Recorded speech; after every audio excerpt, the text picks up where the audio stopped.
We're gonna give you 5, 4, 3, 2. So first you're gonna start off with background, your name, where you from, high school, family, and stuff like that. Okay, all right. My name is John McMillan, and I was born and raised in a small community in North Baldwin County, Stockton, Alabama. I grew up on a family farm, actually my grandfather's farm that my daddy's brother, my uncle, ran the farm, and my father, when he came back from World War II, started in the sawmill business. So until I was old enough to go to the sawmill, I worked on the farm with my uncle, particularly in summertime. I really enjoyed that, and that was my first real exposure to agriculture, although on both sides of my family, my father's and my mother's, we had numerous farmers and agribusiness and forestry as well. Went to school through 9 grades there in the community. We had a nice little junior high school there, and then went to Bay Minette, about 10 or 12 miles away, to high school, and then went to college in Memphis at Rhodes College. Did get a degree in economics there, and came back to the family sawmill business, where I thought I'd probably be the rest of my life. But little did I know the changes I was in for.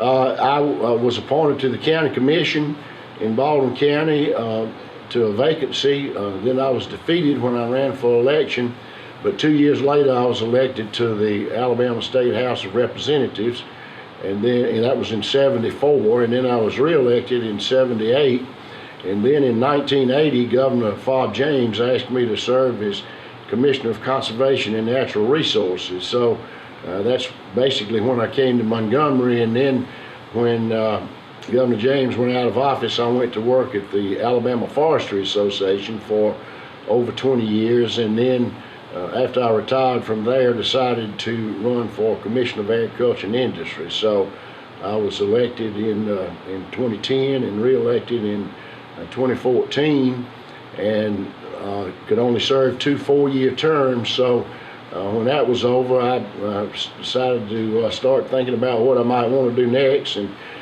still have very much an interest and a passion for public service, and decided to run for state treasurer. So in January of 2019, I'll become state treasurer. Going back to your time in college, a lot of students that go into ag, they struggle with the workload of agriculture during college. They want to have more fun, they want to explore, be more social. How did you keep that interest in agriculture while you were in college? Well, I was not a great student, but you know, I think really your query applies to almost any curriculum that students in. The college I went to is not an easy college, and I was fortunate to get out of there with a degree. But I think my interest in agriculture and agribusiness all stemmed from my childhood and growing up in that area, and very blessed to have been in an outstanding community in rural Alabama, and it was just in my blood.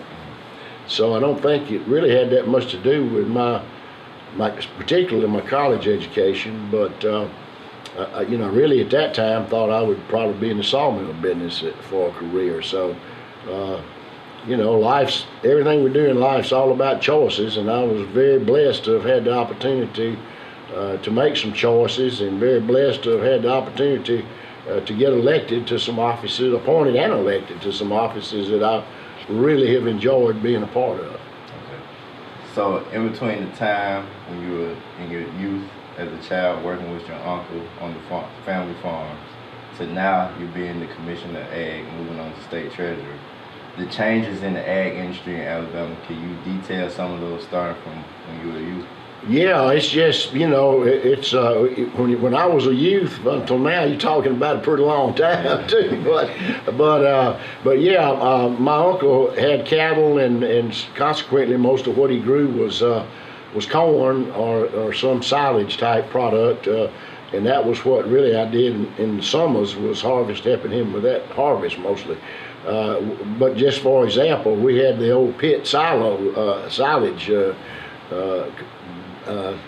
reservoirs, storage facilities, or whatever you want to call them. And then later on, after I got out of college and came back, he had the big, large cylinder, circular, very, very high. I guess they still call them silos that he was storing that same product in. So, I mean, that's just a simple thing that's changed. The technology has been astronomical in agriculture as it has everywhere else, and that's one of the things I'm still interested in and hope to be able to continue to be a part of. Technology is still going to just be such an important part of agriculture. Precision agriculture in every aspect is really almost tied to technological advances, and I think we're just starting to see the beginning of things like robots and things like that are going to be critical. And in Alabama, that's important because rural Alabama is very deficient in high-speed broadband, and that's going to be critical. And it's not only critical to agriculture and all types of agribusiness, but it's also critical if we're going to have the kind of education and medical care and certainly economic development that we need in those parts of Alabama. The big majority of the counties in Alabama are rural counties. Some definitions as high as maybe 54 counties. So Alabama has done, in my opinion, a very poor job in planning there. I'm happy to see that some of the legislators are interested in pursuing that type of advancement, but it's just as important a part of our infrastructure as roads and bridges or anything else, and we've got to do a better job of planning and setting priorities in Alabama. Would you say I see a lot of small farmers when you go to the farmers conference, they have a lot of problems or issues overcoming the barrier of using the technological tools like cell phones, computers. Would you say that's an important aspect of farming in the next decade or two?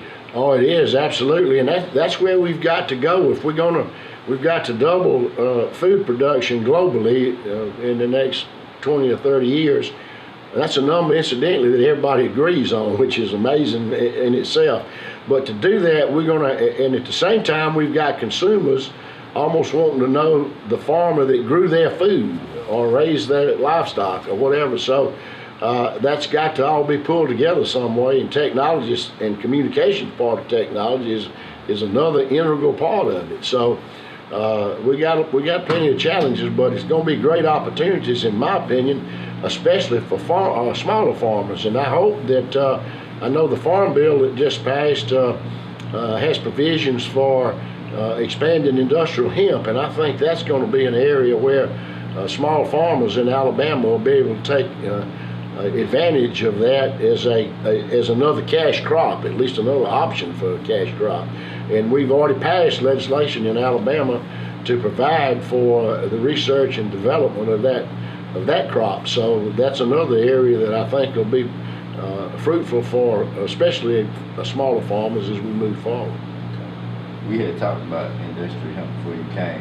How big of a product could that be for Alabama in the future? Well, it can be extremely economically viable for Alabama because so many industrial hemp is just absolutely amazing, the things it can be used for, everything from food sources to automobile panels and insulation under hoods and all those things. And with the growth of the automobile manufacturing sector in Alabama, it can play right in hand with that. So I think that alone makes it a strong, viable option for farmers, and as I said, particularly small farmers. Our ag-related universities at Auburn, Tuskegee, Alabama A&M are going to, I hope now, particularly after this farm bill, be able to quickly get into the research and development of the type crops of the best type of industrial hemp to grow in Alabama. But it's got a bright future. I think we're some years away from it. It's not going to be just a gold rush bonanza, but I think it can be another option for a cash crop. And also, I think the small growers are going to need to start looking at production of fruits and vegetables too. I think that's something that that our agricultural universities have and will continue to play a major role in. And a good example is the Satsuma growth orchards that we have in South Alabama, mostly Mobile and Baldwin counties. Years ago, we had, I'm told, as much as 40,000 acres of Satsumas in Mobile and Baldwin counties, especially Mobile. There's even a town down there named Satsuma. We had 2 or 3, we were actually shipping rail cars of Satsuma up east from down there. We had 2 or 3 consecutive years of really hard winters and just basically wiped out those orchards. And now Auburn at the experiment station in Fairhope several years ago has developed a much more tolerant strain of Satsumas, and so that's a growing industry again, and it's another place where smaller growers can benefit. And we're seeing the same thing with blueberries, and then further north in Alabama with apples. So those are the kind of things that I would hope more of our small farmers are going to take an interest in, and I think they will. The American free enterprise system, if there's an opportunity to make some money there and somebody can show them and teach them how to do it, which is where our universities are so important, people get into it. You answered all the last 2 questions. Okay. I was going to ask about the universities and farming in the next 5 years, which you do a good job with that already. Well, the poultry industry is continuing to grow. That's an option for small. Doesn't take near the land base as it does to grow cotton or corn or soybeans or whatever it might be.